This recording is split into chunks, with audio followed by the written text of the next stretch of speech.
الحمد لله نحمده ونستعينه ونؤمن به ونتوكل عليه ونعوذ بالله من شرور أنفسنا ومن سيئات أعمالنا من يهده الله فلا مضل له ومن يضلله فلا هادي له وأشهد أن لا إله إلا الله وحده لا شريك له وأشهد أن محمدًا عبده ورسوله أما بعد فإن خير الحديث كتاب الله وخير الهدي هدي محمد صلى الله عليه وسلم وشر الأمور محدثاتها وكل محدثة بدعة وكل بدعة ضلالة وكل ضلالة في النار فقد قال الله تبارك وتعالى في كلامه المجيد أعوذ بالله السميع العليم من الشيطان الرجيم من همزه ونفخه ونفسه بسم الله الرحمن الرحيم يا أيها الذين آمنوا اتقوا الله حق تقاته ولا تموتن إلا وأنتم مسلمون وقال تعالى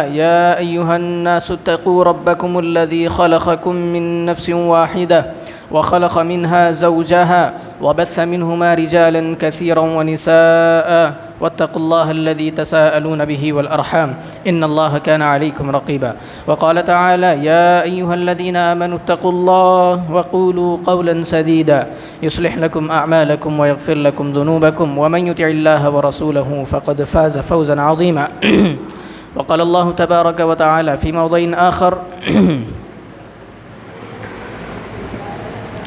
متى نصر الله ألا إن نصر الله قريب وقال الله تبارك وتعالى في موضع آخر يا أيها الذين آمنوا هل أدلكم على تجارة تنجيكم من عذاب أليم تؤمنون بالله ورسوله وتجاهدون في سبيل الله بأموالكم وأنفسكم ذلكم خير لكم إن كنتم تعلمون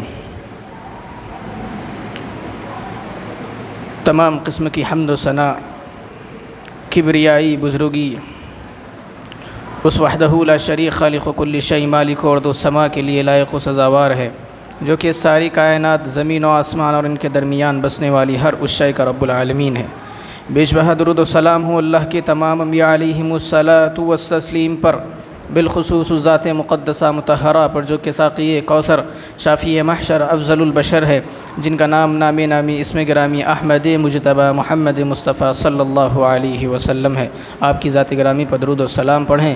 اللہم صلی علی محمد وعلی آل محمد کما صلیت علی ابراہیم وعلی آل ابراہیم انک حمید مجید۔ اللہم بارک علی محمد وعلی آل محمد کما بارکت علی ابراہیم وعلی آل ابراہیم انک حمید مجید۔ اللہ رب العالمین کا بے پناہ فضل و کرم ہے کہ اس رب العالمین نے مجھے اور آپ کو اشرف المخلوقات بنایا۔ وَلَقَدْ كَرَّمْنَا بنی آدم کا اعزاز مجھے اور آپ کو دیا۔ پھر اس کے بعد رب العالمین نے انسان بنانے کے ساتھ، اشرف المخلوقات بنانے کے ساتھ جناب محمد الرسول اللہ صلی اللہ علیہ وسلم کا امتی مجھے اور آپ کو بنایا۔ رب العالمین کے بے شمار احسانات انعامات ہیں جن کو انسان گن نہیں سکتا۔ قرآن مجید کہتا ہے وَإِن تَعُدُّوا نِعْمَةَ اللَّهِ لَا تُحْصُوهَا، اللہ کی نعمتوں کو اگر گننا چاہو تو مکمل گن بھی نہیں سکتے۔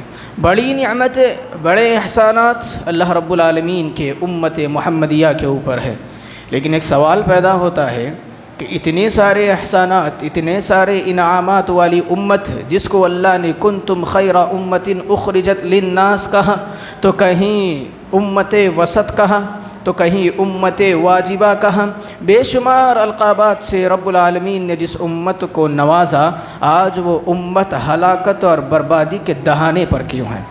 سوال قرآن مجید سے آتا ہے کہ متی نصر اللہ، رب العالمین کی مدد، اس کی نصرت اور اس کا کرم بندوں پر کب ہوگا؟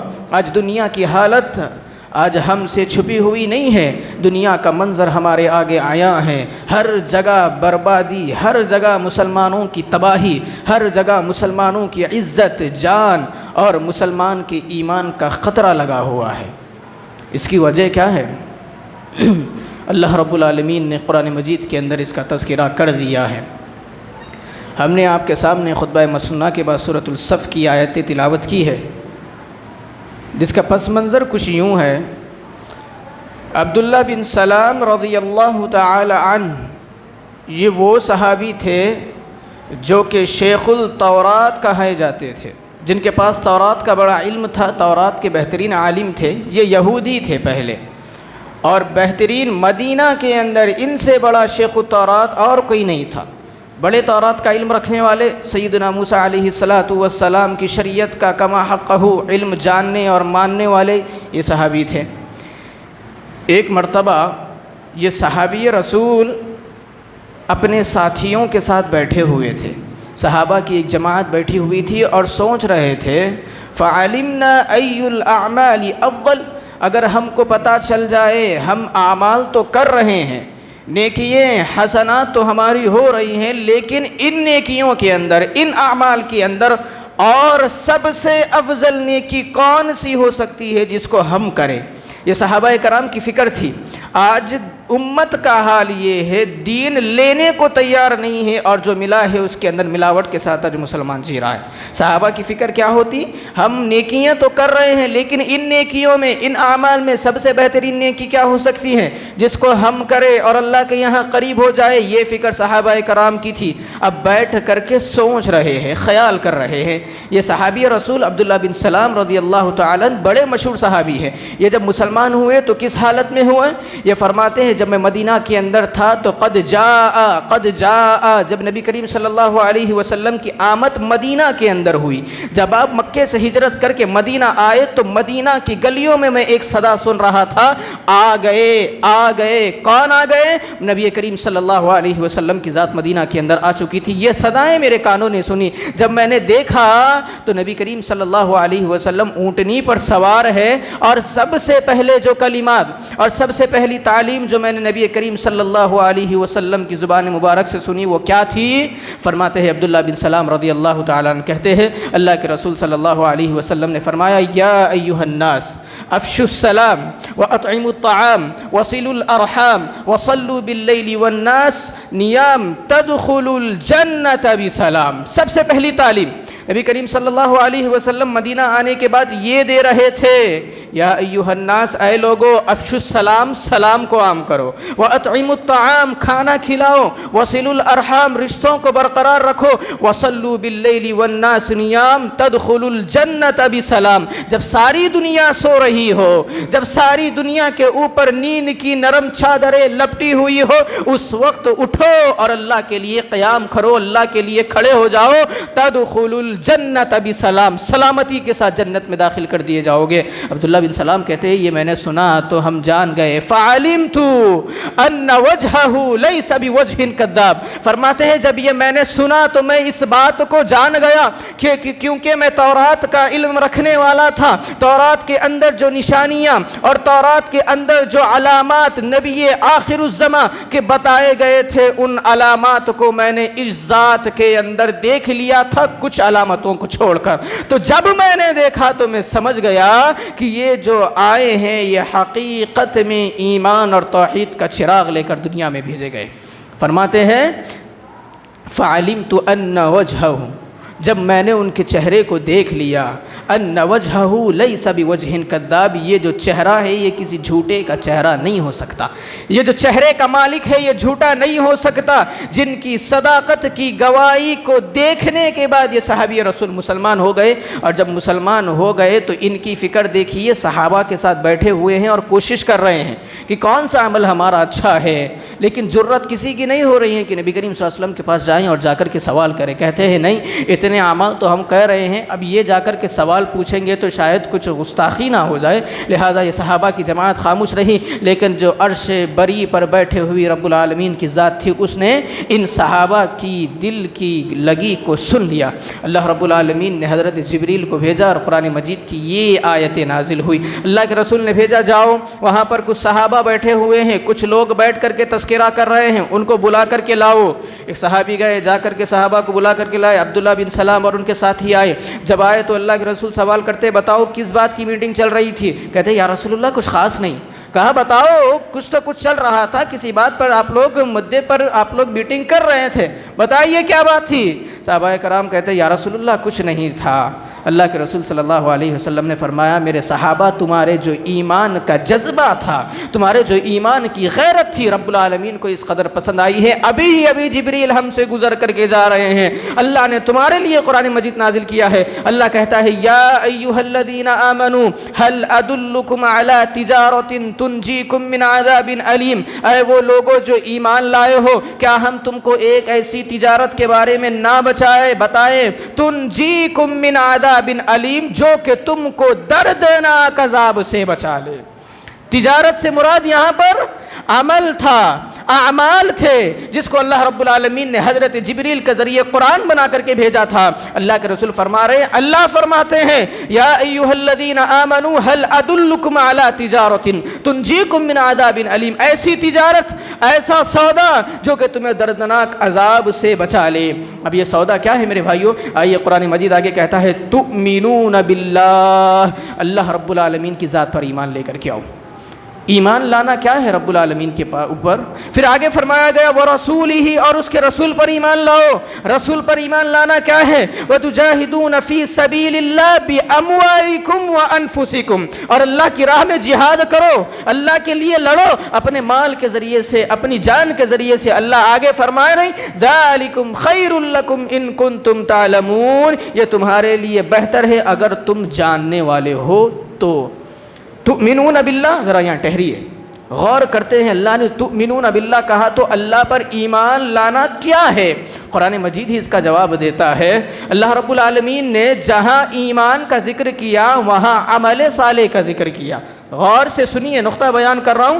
اللہ نے جا کہا الا الذین آمنوا، اس کے بعد کہا وعملوا الصالحات، اللہ نے ایمان کو عمل صالح کے ساتھ جوڑ کر کے رکھا ہے۔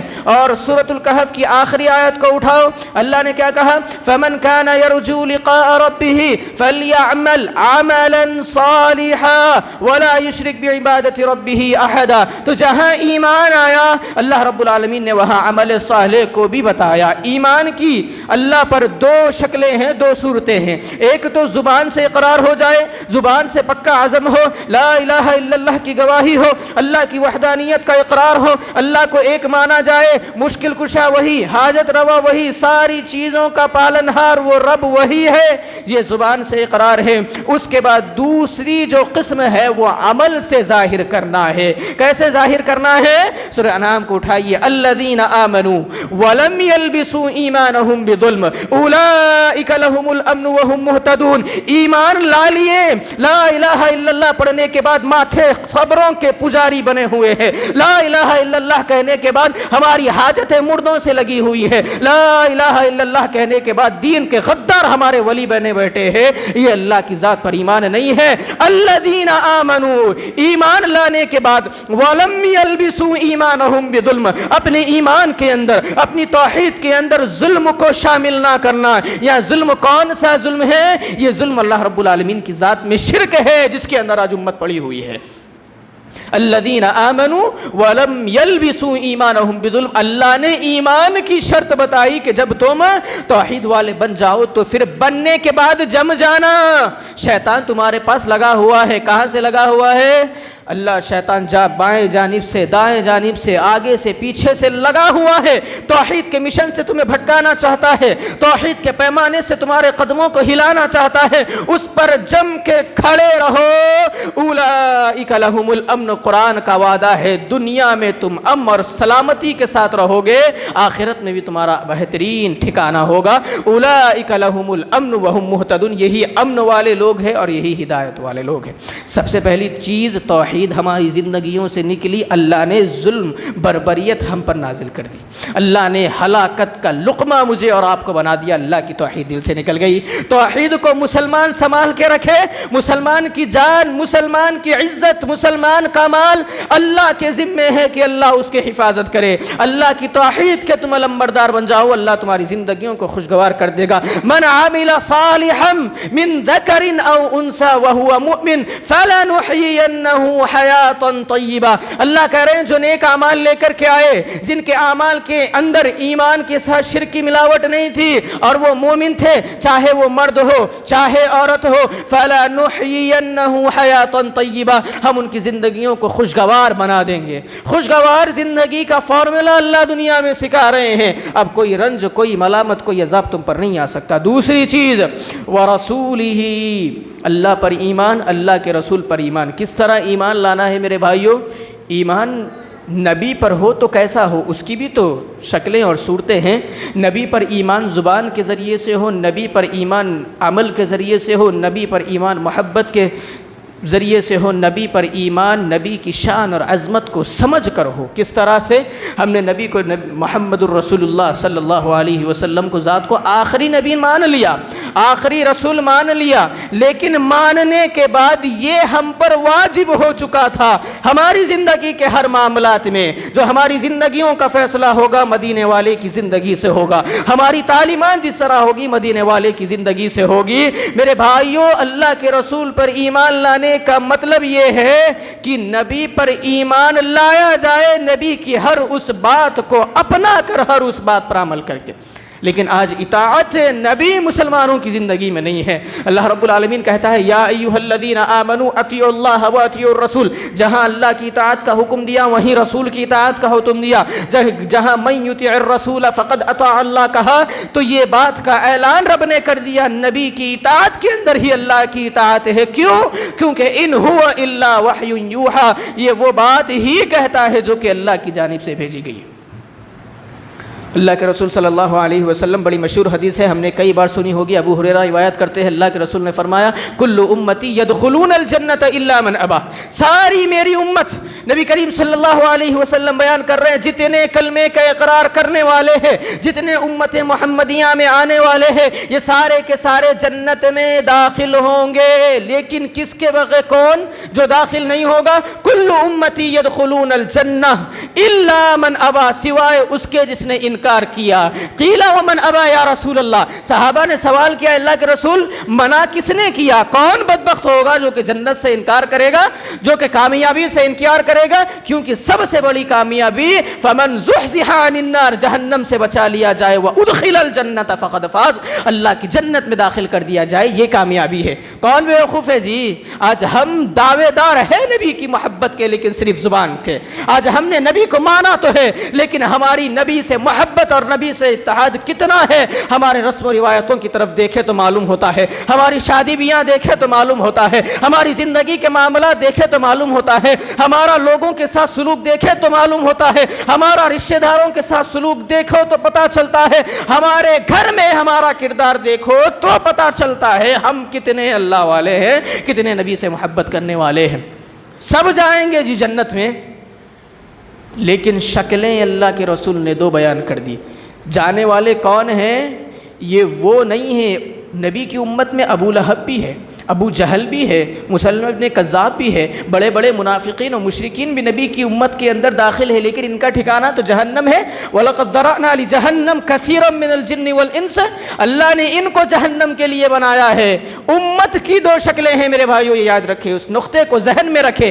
ایک ہے امت واجبہ، یعنی جس نے نبی کی لائی ہوئی شریعت کو اپنا لیا، نبی کو مان لینے کے بعد جو نبی کی تعلیمات سے پلٹ گئے، جو نبی کی سنتوں سے پلٹ گئے، یہ وہ لوگ ہیں۔ اور دوسرے جو ہے ان کا تو ٹھکانہ ہے ہی جہنم میں، لیکن نبی کی امت میں سے وہ جو کہ مسلمان ہونے کے بعد، وہ جو کہ ہاشمی ہونے کے بعد، وہ جو کہ سید ہونے کے بعد، وہ جو کہ آل رسول ہونے کے بعد، وہ جو کہ آنے والی نسلوں میں نبی کے کلمے کے اقراری ہونے کے بعد نبی کی تعلیمات کو جھٹلائے، ان کے بارے میں کہا جا رہا ہے کہ یہ جو لوگ ہیں ان میں سے ایسے ہیں جنہوں نے انکار کیا۔ انکار کیا کیا؟ من اطاعنی دخل الجنہ، جس نے ہماری اطاعت کی، ہمارے طریقے کو اپنا لیا، اقرار کرنے کے بعد اظہار بھی عمل سے ہوتا رہا، ہر چیز کے اندر ہم کھڑے اترتے رہے، اللہ کے رسول فرما رہے ہیں یہ جنت میں جائیں گے۔ ومن عصانی فقد ابا، جس نے ہماری نافرمانی کی اس نے انکار کیا۔ پہلی شرط معلوم ہوئی، نقطے کامیابی کے نقطے ہمارا عنوان کیا ہے؟ عنوان کو ذہن میں رکھیں، متی نصر اللہ، باریکی سے لے کر کے آ رہا ہوں۔ اللہ کے رسول فرما رہے ہیں، دیکھیے یہاں پر جس نے ہماری اطاعت کی وہ کامیاب ہو گئے، جنت ان کو مل گئی، اور جنہوں نے ہماری نافرمانی کی اللہ نے ان کو کیا حشر کیا؟ قرآن مجید کو اٹھاؤ، سورۃ النور، اللہ فرماتے ہیں جو ہمارے نبی کے لائے ہوئی شریعت کے انکار کرتے ہیں، فَلْيَحْذَرِ الَّذِينَ يُخَالِفُونَ عَنْ أَمْرِهِ أَن تُصِيبَهُمْ فِتْنَةٌ، وہ جو ظالم جو کہ نبی کی سنتوں کو ماننے کے بعد اس کے منکر ہے، جو کہ چالیں چل رہے ہیں، نبی کے ساتھ غداری کر رہے ہیں، فَلْيَحْذَرِ الَّذِينَ يُخَالِفُونَ عَنْ أَمْرِهِ، تو ان کو ڈرنا چاہیے، أَن تُصِيبَهُمْ فِتْنَةٌ أَوْ يُصِيبَهُمْ عَذَابٌ أَلِيمٌ، کہ اللہ کہیں ان کے اوپر دردناک عذاب کو یا کسی فتنے کو اللہ نازل نہ کر دے۔ فتنے سے مراد ایک تو دنیا کا فتنہ ہے، اور دوسرے فتنے سے مراد اس کے اندر احمد بن حنبل رحمہ اللہ فرماتے ہیں یہاں فتنے سے مراد شرک ہے۔ اطاعت رسول زندگی سے نکلی، اللہ شرک کو زندگی میں داخل کر دیتا۔ ایک مثال دے کر کے بتاؤں، نبی کی سنت نوجوانوں کے لیے تھی جب تم پہنو تو تمہارا ازار ٹخنے سے اوپر ہو۔ مسلمان کیا کرتا ہے؟ شادی میں جانا ہے، جینس پہنی ہوئی ہے، اچھا پینٹ پہنا ہوا ہے، ٹخنے سے نیچے رہے گا تو فیشن اور لک نظر آئے گا۔ تمہارے فیشن نے نبی کی سنت کو بلایا، اور شرک کا ایک قسم یہ بھی ہے۔ اللہ کہتے ہیں ارأیت من اتخذ الہہ ہوا، اے نبی کیا آپ نے اس کو بھی دیکھا ہے جس نے اپنی خواہش نفس کو اپنا رب بنا لیا ہے؟ اے نوجوان، تیرا کپڑا ٹخنے سے نیچے آیا، نبی کی سنت کو پسے پس ڈال کر تو نے اپنی خواہش نفس کو اپنا رب بنا لیا، شرک تیری زندگی میں آ گیا۔ اللہ اکبر۔ محمد ابن حنبل رحمہ اللہ فرماتے ہیں ان تصیبہم فتنہ کے اندر یہ فتنے سے مراد ایک مراد شرک بھی ہے، جو کہ اللہ رب العالمین اطاعت کو چھوڑنے کی وجہ سے زندگیوں میں داخل کر دیتا ہے۔ آج گدی سنبھالنا ہے، ہمیں اپنی پوزیشن سنبھالنی ہے، ہماری خواہشات ہمارے لیے عزیز ہو گئی، لوگوں کی چمچا گریاں ہمارے لیے عزیز ہو گئی، لوگوں کے پجاوے اڑاوے ہمارے لیے عزیز ہو گئے، چاہے نبی کے دین کا جنازہ نکلے، چاہے ہماری زبانوں سے حق نہ بیان ہو، چاہے ہم باطل کی چادر اوڑے رہیں، چاہے ہم زندگی کمانے میں لگے رہے، چاہے ہم پوزیشن بتانے میں لگے رہے، ہمارا زندگی کا معمول درست ہو۔ یہ خواہشات، یہ نفس کا زور زندگیوں میں آ گیا، اطاعت زندگیوں سے چلی گئی، اللہ نے شرک کے اسی دلدل میں تم کو دھسا دیا۔ آج ہو رہا ہے کہ نہیں؟ آج ہماری خواہشات، ہمارا نفس ہم پر اتنا قابو پا چکا ہے، نبی کی سنتوں کو ہم بڑی آسانی سے چھوڑ دیتے ہیں۔ ایک دور ہوا کرتا تھا تقلید کے نام پر نبی کی سنت کو مسلمان بدلتے، تقلید کے نام پر کسی امام کی تقلید میں نبی کی تعلیمات کو چھوڑا جاتا۔ آج یہ عالم ہو چکا ہے، وہ جو کہ ناچنے گانے والے ہیں، وہ جو کہ جن کا دین سے، جن کا نبی سے، جن کا شریعت سے کوئی تعلق نہیں، ناچنے گانے والے ہیرو آج مسلمان نوجوانوں کے ماڈل ہو چکے ہیں۔ ان ظالموں، ان کفاروں کے خاطر تم نے نبی کی سنتوں کا جنازہ نکال دیا، اللہ نے شرک تمہاری زندگیوں میں داخل کر دیا، کونین کا تاجدار تمہارے لیے عزیز نہ رہا، نعوذ باللہ، اور تمہارے لیے یہ ناچنے گانے والے بے حیا ایکٹر، یہ بے حیا اسٹارز تمہارے لیے جو ہے رول ماڈل بن گئے، تمہاری زندگیوں میں داخل ہو گئے۔ اللہ نے ڈال دیا تمہاری زندگیوں کے اندر ظلم اور شرک کو۔ میرے بھائیو آگے چلیے، وَتُجَاهِدُونَ فِي سَبِيلِ اللَّهِ بِأَمْوَالِكُمْ وَأَنفُسِكُمْ، اور اللہ رب العالمین کی راہ میں جہاد کرو، اپنے مال کے ذریعے سے، اپنی جان کے ذریعے سے۔ جہاد کیا ہے؟ اب ذرا اندھ بھکتوں ذرا کان کھول کر کے سنو، جہاد کے نام پر تم نے اسلام کو بدنام کیا ہوا ہے، نبی کی لائی ہوئی معصوم شریعت کے اوپر تم دہشت گردی اور ٹیررزم کا لا کر کے غلیظ ماتھا تھوپتے ہو، اور یہ نبی کی لائی ہوئی شریعت کو، اللہ کے قرآن کو دہشت گردی سے تعبیر کرتے ہو۔ سنو ذرا ہمارے یہاں جانو تو، اے مسلمانوں تم بھی کان کھول کر کے سنو۔ خالی نوجوان جوش میں آ کر کے کہہ دے آج مسجد اقصی کو آزاد کرنا ہے، آج یہود کو دنیا سے مٹانا ہے، ہم نکل جائیں گے اگر موقع ملا تلوار لے کر کے، ان یہودیوں کو مار کر بھگائیں گے، ان کا نام و نشان دنیا سے مٹائیں گے، اللہ کی مدد نہ آئے، یاد رکھنا تم تعداد میں کتنے ہی کیوں نہ ہو، یہ مٹھی پر یہود تمہیں مار کر ختم کر دیں گے۔ اللہ کی مدد تمہارے لیے ضروری ہے۔ جہاد کا مطلب نوجوانوں سمجھو کیا ہے؟ فرمایا گیا وَتُجَاهِدُونَ فِي سَبِيلِ اللَّهِ بِأَمْوَالِكُمْ وَأَنفُسِكُمْ، اپنے مالوں کے ذریعے سے، اپنی جان کے ذریعے سے جہاد کرو۔ جہاد کس کو کہا جاتا ہے؟ ذرا نقطہ بیان کیجئے۔ یہ جو آیتیں ہیں بڑی محنت سے نکال کر کے لایا ہوں۔ حجۃ الوداع کو اٹھائیے، اللہ کے رسول کھڑے ہوئے ہیں، راوی کون بیان کرنے والے؟ اور یہ مجموعہ کیسا مجموعہ؟ حجۃ الوداع کا موقع ہے، 1,40,000 صحابہ کرام موجود ہے، جس کے اندر عشرہ مبشرہ ہے، ابو بکر عمر موجود ہے، خلفائے راشدین موجود ہے، وہ بدر کے مجاہد موجود ہے، وہ غزوہ احد کے غازی موجود ہے۔ اس قدر بہترین اشخاص کی جماعت ہے۔ اللہ کے رسول ان سب کو مخاطب کر کے کہتے ہیں، فضالہ ابن عبید انصاری رضی اللہ تعالیٰ عنہ بیان کرتے ہیں، اللہ کے رسول نے فرمایا الا اخبرکم بالمسلم، اے لوگوں کیا میں تم کو بتاؤں مسلمان کون ہے؟ ذرا غور سے سنو، ان باتوں کو ذہن میں رکھو۔ جہاں کھڑے ہوئے کون؟ ابو بکر جہاں ہے، عمر جہاں ہے، بڑے بڑے صحابہ کی ہستیاں وہاں موجود ہے۔ اللہ کے رسول کہہ رہے ہیں کیا تم کو بتاؤں مسلمان کون ہے؟ اگر اس آسمان کے نیچے صدیق و عمر مسلمان نہیں تو کوئی مسلمان ہو ہی نہیں سکتا۔ اللہ کے رسول اس جماعت کو مخاطب کر کے کہہ رہے ہیں آج مسلمان جمعے کو جھبا کرتا اور ٹوپی پہن کر کے اپنے آپ کو دنیا کا سب سے پاکیزہ مسلمان سمجھتا ہے۔ اس بھرم سے نکلو، اللہ کی مدد آئے گی، ورنہ اسی طرح دنیا سے ختم کر دیے جاؤ گے۔ اللہ کے رسول کہتے ہیں الا اخبرکم بالمسلم، تم کو بتاؤں مسلمان کون ہے؟ صحابہ کہتے ہیں اللہ کے رسول ہم نے سب کچھ کر لیا، مال لٹا دیے، جانیں برباد کر دی، سب کچھ لا کر کے اللہ کے لیے لگا دیا، ہجرت کر لی، جنگیں کر لی، مشرکین کو دھول چٹا دیا، اسلام کی سربلندی کے لیے لڑتے رہے، یہاں تک کہ اسلام کو فتح ہو گئی، آج عرب کی نکیل ہمارے ہاتھ میں آ گئی، سب کچھ ہو گیا۔ اب اللہ کے رسول کہہ رہے ہیں کیا تمہیں بتاؤں مسلمان کون ہے؟ اللہ اکبر کہتے ہیں بلا یا رسول اللہ، اللہ کے رسول کیوں نہیں؟ اللہ کے رسول نے فرمایا من سلم المسلمون من لسانہ ویدہ، جس کے زبان اور ہاتھ سے ساری دنیا کے مسلمان محفوظ رہے وہ حقیقی مسلمان ہے۔ اے میرے بھائیو، اپنی زبان کو، اپنے ہاتھ کو سب سے پہلے کنٹرول میں رکھو، یہ جہاد ہے۔ تمہاری گالیاں اللہ اور اس کے، تمہاری زبان سے نکلنے والی گالیاں اللہ اور اس کے رسول کے دین کے خلاف ہے، اور تم کہتے ہو ہم مجاہد ہیں اللہ کے دین کے، ہم مجاہد ہیں، ہم سپاہی ہیں محمد الرسول اللہ کے، ہم ماننے والے ہیں صدیق عمر کے، یہ جھوٹ ہے۔ من سلم المسلمون من لسانہ ویدہ، اس معزز جماعت کو مخاطب کر کے اللہ کے رسول کہہ رہے ہیں۔ اس کے بعد فرمایا الا اخبرکم بالمؤمن، کیا میں تم کو بتاؤں مومن کون ہے؟ اللہ کے رسول فرماتے ہیں کیا تم کو بتاؤں مومن کون ہے؟ صحابہ نے کہا بلا یا رسول اللہ، اللہ کے رسول کیوں نہیں؟ آپ صلی اللہ علیہ وسلم نے فرمایا من عمل الناس وعقیہم، مومن وہ ہے جس کے ہاتھ اور جس کے کردار سے مسلمان محفوظ رہے۔ آج تم گدے دار ہو، آج کسی بڑی کرسی پر تم بیٹھے ہوئے ہو، اللہ کے دین کا جنازہ تم نے اپنی کرسی سے نکالا اور کہتے ہو ہم دین کے، اب میں زبان کھول کر بیان کرنا نہیں چاہ رہا ہوں، اشارتاً بتا رہا ہوں، ہمارے لیے اللہ مسلمانوں کو توفیق دے، اللہ اس قدر ایمان والے، اس قدر گدی دار اللہ مسلمانوں کے اندر تو پیدا کر، جس طرح قوموں کی کامیابی کے لیے تو نے اس زمانے میں لیڈروں کو، اس زمانے میں حاکموں کو نکالا تھا۔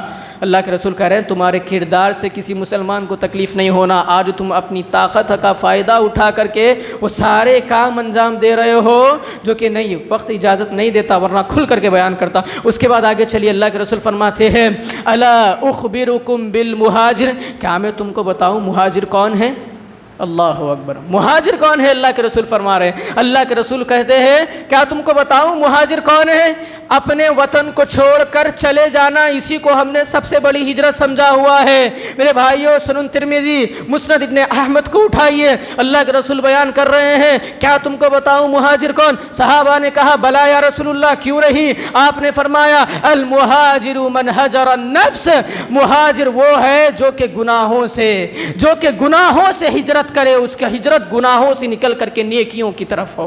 المہاجر من ہجر السوء، اس کی ہجرت آج گناہوں کو چھوڑنا ہوگا۔ نوجوانوں، سگریٹ تمہارے ہاتھوں سے چھوٹے نہ اور تم مجھے مہاجر کہلاؤ، تمہارا لباس، تمہارا چال چلن، تمہارا کیریکٹر صحابہ جیسا نہیں، نبی کی سنت پر نہیں، اور اپنے آپ کو تم مہاجر بتاؤ تو یہ نہیں ہو سکتا۔ ہجرت لازمی ہے، اس ہجرت کو کرو، اللہ تمہارے لیے آگے کی ہجرتیں آسان کر دے گا۔ آج گناہوں سے ہجرت کرو، بے حیائی سے ہجرت کرو، بے حیائی سے ہجرت کر کے آؤ نیکیوں کی طرف، برائیوں سے ہجرت کر کے آؤ نیکیوں کی طرف، شراب گندی شراب کو چھوڑ کر کے اللہ کی پاکیزہ مشروبات کی طرف آؤ، سود کی کمائیوں پر بلڈنگیں ٹھوک کر بیٹھے ہو، یہ حرام کی کمائیوں سے نکل کر اللہ کی حلال کی روزیوں میں آؤ، اللہ نے طاقت دی ہے اچھی طرح استعمال کرو۔ یہ سب سے بہترین ہجرت ہے جو کہ نبی بیان کر رہے ہیں، سب سے بہترین ہجرت ان تجاہروا من کرہ اللہ، اللہ جس چیز سے کراہت کرتا ہے اس چیز کو چھوڑ دینا، یہ سب سے بڑی ہجرت ہے۔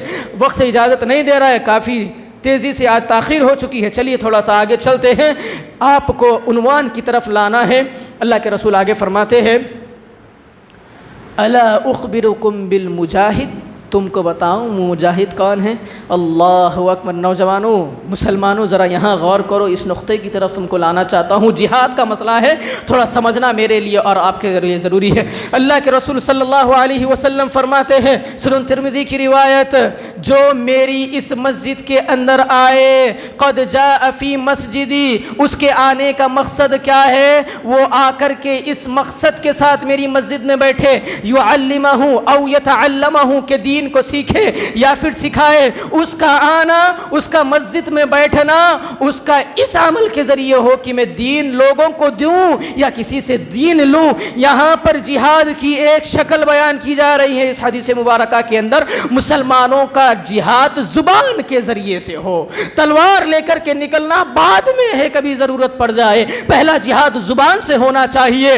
زبان سے جہاد کس طرح کا ہے؟ اللہ کے رسول اسی بات کو بیان کر رہے ہیں، میری مسجد میں آ کر خیر کی باتیں جو لوگوں کو پہنچائے، توحید جو لوگوں کو سکھائے، رسالت جو لوگوں کو سکھائے، اس کا جہاد ہے۔ جہاد باللسان جس کو علماء نے کہا زبان کا جہاد ہے، جس کو کرنا میرے اور آپ کے لیے ضروری ہے۔ آج ہماری زبانیں کہاں لگ رہی ہیں؟ نوجوانوں کی زبانیں گانوں کے اندر، نوجوانوں کی زبانیں گالیوں کے اندر، نوجوانوں کی زبانیں لوگوں کو لعن طعن کرنے کے اندر۔ گھروں کا ماحول اٹھاؤ، ہماری مائیں بہنیں ساس بہو کو تانے دینے کے لیے، بہو جو ہے شوہر کی نافرمانی کرنے کے لیے، اولاد کو تانے دینے کے لیے، یہ ساری چیزوں کے اندر ہماری زبانیں ہلاک ہو رہی ہیں میرے بھائیوں، لیکن اللہ کے دین کے جہاد کے لیے میری اور آپ کی زبانیں نہیں لگتی۔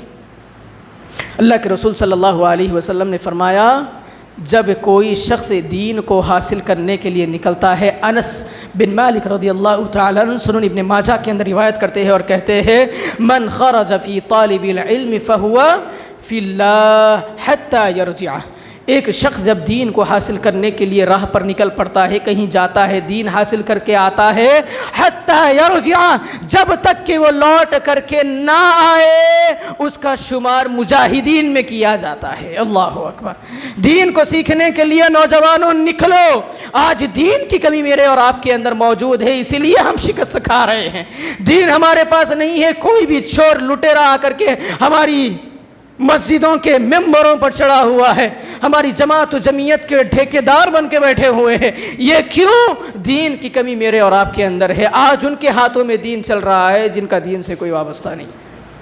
اپنی زبانوں کو حرکت میں لاؤ، دین کے لیے نکلو۔ اور شیخ ابن عثیمین رحمۃ اللہ علیہ اس حدیث کے اندر اس حدیث کی شرح لکھتے ہوئے بیان کرتے ہیں، جب ایک طالب علم نکلتا ہے، دین سیکھتا ہے، اس کا سیکھنا جب تک کہ وہ دین سیکھ کر کے نہ آ جائے وہ مجاہد کہلائے گا۔ جب تک دین سیکھ رہا تھا جہاد کرنے کے اندر شامل تھا، اور جب دین سیکھ کے آ گیا، کتاب و سنت کی تعلیم لے لی، ممبر و محراب پر ٹھہر کر اپنی زبان سے امت کو واضح و نصیحت کر رہا ہے، لوگوں تک توحید کا پیغام، رسالت کا پیغام پہنچا رہا ہے۔ ابن عثیمین اس کی شرح لکھتے ہوئے کہتے ہیں، اب وہ مجاہد سے بھی زیادہ اجر والا ہے۔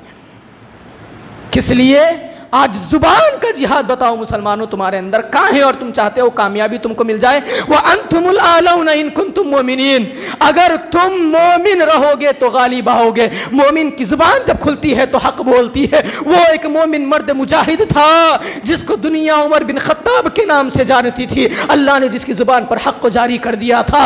وہ ایک مرد تھا جس کی تلوار اڑتی دشمن کی جماعتیں ڈھیر ہو جایا کرتی، جس کو دنیا آج سیدنا علی المرتضیٰ کے نام سے جانتی ہے۔ وہ ایمان والے مسلمان تھے، اللہ نے ان کو دنیا کا غازی اور دنیا کا حکمراں بنا کر کے رکھا۔ آج وہ گزرے ہوئے زمانہ ہو چکا ہے، آج بھی دنیا ان کو یاد کرتی ہے، یاد کرتی رہے گی، قیامت کی صبح تک ان کے ایمان کے چرچے ہوتے رہیں گے۔ کس لیے؟ ان کی زبانوں سے حق جاری ہوا کرتا تھا، آج ہماری زبانوں سے حق نہیں نکلتا۔ میرے بھائی، یہ زبان سے جہاد ہونا بہت زیادہ ضروری ہے۔ جب کفار کا لشکر تمہارے سامنے ہو، اے مسلمانوں اپنی زبان سے جہاد کرا کرو۔ اللہ کے رسول صلی اللہ علیہ وسلم، ایک حدیث سنا کر کے اپنی بات کو ختم کروں گا۔ مشرکین کچھ آپ صلی اللہ علیہ وسلم کے پاس کچھ کفار آ گئے، آ کر کے کہنے لگے، ہے نبی ہم آپ سے بات کرنا چاہتے ہیں، پر شرط یہ ہے کہ ہم اشعار کے انداز میں بات کریں گے، اشعار کے ذریعے سے ہم بات کریں گے۔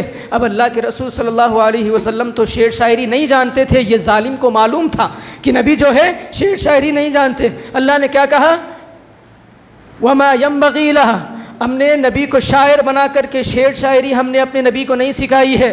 تو جب یہ لوگ جان گئے، اللہ کے رسول نے کہا ٹھیک ہے ہم گفتگو کریں گے، میں تو شعر شاعری نہیں جانتا ہوں، لہذا حسان تم آ جاؤ میدان کے اندر۔ یہ حسان بن ثابت کون ہے؟ کوئی جانتا ہے کون ہے حسان بن ثابت رضی اللہ تعالیٰ عنہ؟ آج سوشل میڈیا کے اندر بڑے مجنوؤں کے لکھے ہوئے اشعار نوجوان پڑھتا ہے، عاشقی کے قصیدے پڑھ رہا ہے، عاشقی کی شعر شاعری فارورڈ ہو رہی ہے، اسٹوریز اسٹیٹس پہ لگائی جا رہی ہے۔ ہم کو ان اشعار پڑھنے کی فرصت ہے، لیکن اس بات کا علم نہیں ہے کہ ایک شاعر اس حسان بن ثابت کو ہم نہیں جانتے جو کہ محمد رسول اللہ کا شاعر تھا صلی اللہ علیہ وسلم۔ یہ شاعر النبی تھے، اللہ کے رسول نے ان کو دعا دی تھی، آپ نے کہا شاعر حسان تم آ جاؤ، تم ان کا مقابلہ کرو۔ حسان بن ثابت آ گئے، کہا شروع کرو۔ اب شروع ہو گیا، پہلا مصرع آیا، اس کا جواب حسان بن ثابت نے دیا، دوسرا آیا دیا، تیسرا آیا دیا۔ اب مقابلہ چل رہا ہے، آگے کفار کا سینکڑوں کا لشکر ہے جو کہ اپنی شاعری سے مقابلہ کر رہا ہے اپنی زبان کے ذریعے سے۔ یہاں حسان بن ثابت اکیلے نبی کے ساتھ میں کھڑے ہوئے ہیں۔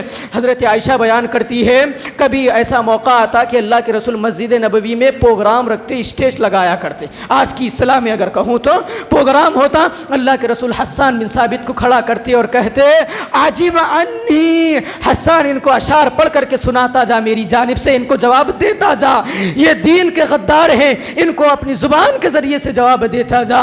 اللہ کے رسول کی جانب سے یہ جو شخص تھے حسان بن ثابت اشعار پڑھا کرتے تھے۔ اب وہاں پر حسان اکیلے ہیں، آگے سینکڑوں کفار شعراء موجود ہیں، اپنی شاعریوں سے مقابلہ ہو رہا ہے۔ اللہ کے رسول دعا کرتے ہیں ایدکم بجبرائیل، اے اللہ حسان آج اکیلا کھڑا ہے، کفر کے ایوانوں کو ہلا رہا ہے، اپنی زبان کے ذریعے توحید کو بیان کر رہا ہے، اللہ جبریل کے ذریعے سے تو حسان کی مدد فرما۔ اے مسلمانوں یاد رکھو، تمہاری زبانیں حق کے لیے کھلے، نبی کی شریعت اس بات کی ہم کو اطلاع دیتی ہے، وہاں جبریل آ جاتا ہے اپنی رحمت لے کر کے، زبانیں تو تم ہلاؤ۔ حسان بن ثابت کھڑے ہوئے ہیں، اللہ کے رسول دعا کرتے ہیں اللہ جبریل کے ذریعے سے تو اس کی مدد فرما۔ حضرت جبریل آ چکے ہیں، اب کھڑے ہیں، اللہ کے رسول کہتے ہیں اے حسان تو اشعار پڑھتا جا، تیرے اشعار ان کے سینوں پر تیر کے مانند لگتے ہیں۔ حضرت جبریل کھڑے ہوئے ہیں، حسان بن ثابت کھڑے ہوئے ہیں۔ میرے بھائیوں، جہاں مسلمانوں کی مدد کی ضرورت پڑے، بدر کے اندر اللہ 1000 فرشتوں کا لشکر اتارتا ہے، جہاں تلوار سے جہاد ہو، جہاں مدینہ کے اندر زبان سے جہاد ہوا، اللہ نے جبریل کو اتار دیا۔ آج بھی تم وہ بدر جیسا میدان پیدا کرو، آج بھی تم مسجد نبوی جیسی حالتیں پیدا کرو، وہی رب تھا۔ اسی لیے تو اقبال نے کہا تھا کسی موقع پر، ہو گر آج بھی ابراہیم سا ایماں پیدا، آگ کر سکتی ہے انداز گلستان پیدا۔ رب وہی ہے، شریعت وہی ہے، اللہ کے پاس اس کا لشکر موجود ہے۔ وما يعلم جنود ربك الا هو، تم اس قدر ایمانی غیرت کو پیدا کرو۔ اللہ آج بھی ابابیل کا لشکر بھیجنے پر قادر ہے، اللہ آج بھی تمہاری نصرت و مدد کے لیے قادر ہے۔ ضرورت اس بات کی ہے مسلمانوں، تم اپنے اندر اس قدر ایمانی غیرت کو پیدا کرو، لیکن آج ہمارے اندر وہ نہیں ہے۔ اسی لیے ایک شاعر کہتا ہے کہ جسم پر اگر زخم لگا ہو تو وہ زخم بھر جاتا ہے، لیکن جو زبان سے زخم دلوں پر لگتے ہیں زندگی بھر نہیں بھرتے۔ تم کفار کے سینوں کو چھلنی کر دو، یہی تمہاری فتح اور کامیابی ہے۔ اس کے بعد دیکھیے وقت مجھ کو اجازت نہیں دے رہا ہے، اللہ رب العالمین نے ان چیزوں کا ذکر کیا، اس کے بعد فرمایا یغفر لکم ذنوبکم، اللہ تمہارے سارے گناہوں کو معاف کر دے گا۔ دو طرح کی آیتیں قرآن مجید کے اندر موجود ہیں، نقطہ بیان نوٹ کر لے، یغفر لکم من ذنوبکم، یغفر لکم ذنوبکم، یغفر لکم من ذنوبکم، اللہ نے جہاں کہا وہاں پر گناہوں میں سے کچھ گناہ ہیں، کچھ گناہ ہیں جن کو اللہ معاف کرے گا، اٹھائیے قرطبی کو، اور یغفر لکم ذنوبکم جہاں اللہ نے کہا وہاں اللہ نے اس بات کا اعلان کر دیا کہ سارے کے سارے گناہ تمہارے معاف ہے۔ اللہ اکبر، یہ تم لاؤ تؤمنون باللہ ورسولہ وتجاہدون فی سبیل اللہ باموالکم، یہ تین چیزیں اپنی زندگی کے اندر لا لو، اس کے بعد اللہ آگے فرما رہے ہیں ہم تمہارے سارے گناہ معاف کر دیں، وادخلکم جنات تجری من تحتها الانہار، اور ایسی جنتوں میں داخل کریں گے جس کے نیچے نہریں بہہ رہی ہیں، اور مساکن طیبۃ فی جنات عدن، اور جنت کے بہترین محلات میں تم کو رکھیں گے، ذالک الفوز العظیم۔ اب مسلمان کامیاب ہو گئے، اب کسی رنج کی کسی غم کی پرواہ نہیں ہے۔ اللہ کہہ رہے وَأُخْرَى تُحِبُّونَهَا نَصْرٌ مِّنَ اللَّهِ وَفَتْحٌ قَرِيبٌ، اب اللہ تم کو ایک اور نعمت عطا کر دے گا، نصر من اللہ، اللہ کی مدد بھی تمہارے پاس آ گئی، وَفَتْحٌ قَرِيبٌ، ان قریب تم دنیا کے اندر فتح اور کامیابی حاصل کرنے والے۔ اللہ کے قرآن کا سوال تھا، مسلمانوں نے ڈھونڈا، اللہ نے قرآن کے اندر جواب رکھ دیا، عمل کی ضرورت ہے، عمل زندگیوں میں آ جائے، اللہ فرما رہے ہیں ہم تم کو کامیاب اور کامیاب کر دیں گے۔ میرے بھائیو خلاصہ یہی تھا، تین چیزیں اپنی زندگیوں کے اندر پیدا کرو۔ سب سے پہلے تو اللہ کی توحید پر مکمل اڑ جاؤ، نبی کی اطاعت پر جم جاؤ اور جہاد کرو۔ جہاد کی کئی قسمیں، اپنے نفس سے جہاد، اپنے معاملات سے جہاد، اور جو مخالفین آئے ان سے جہاد، زبان کے ذریعے سے جہاد، قلمی صلاحیتوں سے جہاد، علمی صلاحیتوں سے جہاد۔ جہاد اسی وقت کر پاؤ گے جب تمہارے پاس ہتھیار ہوگا، ہتھیار دو ہی ہے، اللہ کا قرآن محمد کریم کا فرمان ہے، یہ دو ہتھیار لے لو، دنیا کی سب سے سپر پاور تم ہو، یقین جانو۔ یہ دو چیزوں کے ساتھ مسلمان چلے کامیاب ہے، بتانے کا یہی مقصد تھا خلاصہ کلام۔ یہ تین چیزوں ہیں جو کہ مسلمانوں کی کامیابی کے لیے کافی ہے۔ سب سے پہلے اللہ کی توحید، دوسرا محمد کریم کی سنت اور اطاعت، اور تیسرا جائز طریقوں سے اور جو صحیح راستے ہیں ان سے اللہ کی راہ میں جہاد کرنا۔ متى نصر اللہ، اللہ کا جواب حاضر ہے، الا ان نصر اللہ قریب، یقیناً اللہ کی مدد تمہارے بالکل قریب ہے۔ اقول قولی ھذا واستغفر اللہ من کل ذنب واتوب الیہ۔